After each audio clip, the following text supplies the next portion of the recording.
Hello everyone, and welcome back to episode 88 of the Backrooms Documentaries. This episode will talk about level -7 of the Backrooms. This level is one of the most unstable levels, as well as environmentally dangerous. Without further ado, enjoy this episode. Level -7 of the Backrooms, also known as the Cruel Town, has a survival difficulty of class Peccatum, corrupted, extremely dangerous, high creature count. Remember, Peccatum is a word that is in Latin for a sin. Level -7 is described to be an abandoned mining town. The town is full of mine entrances, and going into them will lead to level -6. The signs in level -7 are gibberish, which makes us know that level -7's town does not replicate any other town in the front rooms.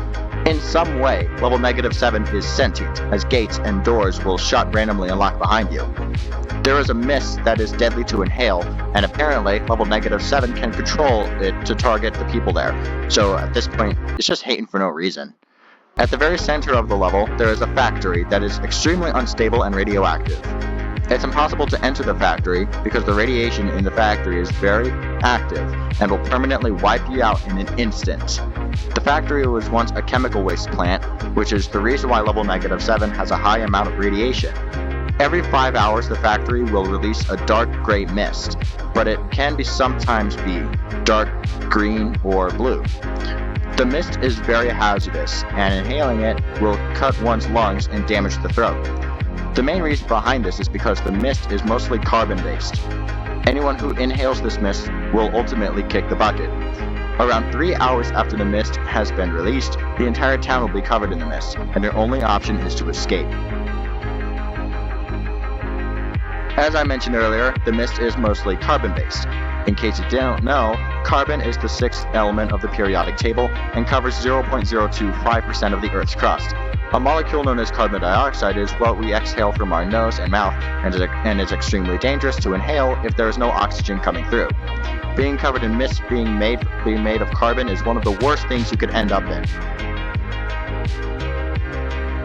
There are the common hostile entities in level -7. Think about some of the common ones like hounds, skin stealers, and wretches. There is one entity known as the Purity, and apparently it controls the factory and the mist in level -7. We currently don't know how much about this entity, but all we know is that it controls the deadly mist and where it goes.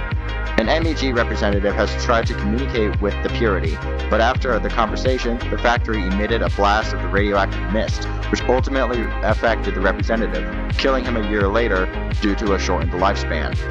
Due to the factory and the mist, there are no bases or outposts in level -7.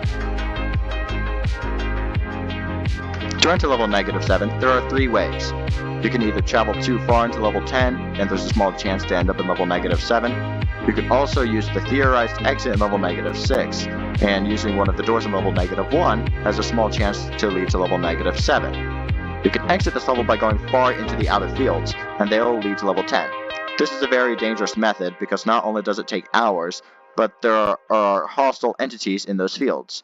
You can also, of course, go into the mine entrances, and they will lead to level -6. In summary, level -7 is a radioactive mining town with deadly mist containing carbon being controlled by a level-exclusive entity called the Purity. The next episode of this series will explain Object 8 of the Backrooms, but until then, I will see you in the next episode.